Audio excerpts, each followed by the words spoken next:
In this such a beautiful day, I'm going to give you the answer for this interesting question, and the question is which original marshmallow shape from Lucky Charms is still included in the cereal today? When I give you a list of the option, and here is the list of the option. The very first option is pink hearts, the second option is yellow moons, the third option is orange stars, and the very last option is green clovers. Now I'll give you the correct answer for the question, and the correct answer for the question is pink hearts. So there is correct answer for the question, pink hearts. Hi, thank you so much for watching this video.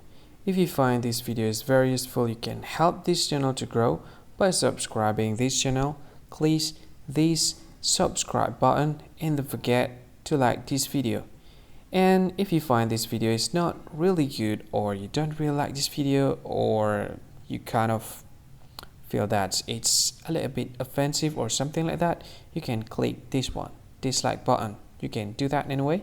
And if you want to share this video with your friend, you can share it by clicking this share button, and you can share it to any social media that you wish that is currently available at this time, like Facebook, Twitter, LinkedIn, and many others, right? And if you want to add this video to your playlist, you can click this one. You can watch this video later, and you can find more options by clicking these three dots. And yeah, don't forget to subscribe. I think that's all of it. Thank you so much for watching this video, and see you again in another video. Bye bye. See you again.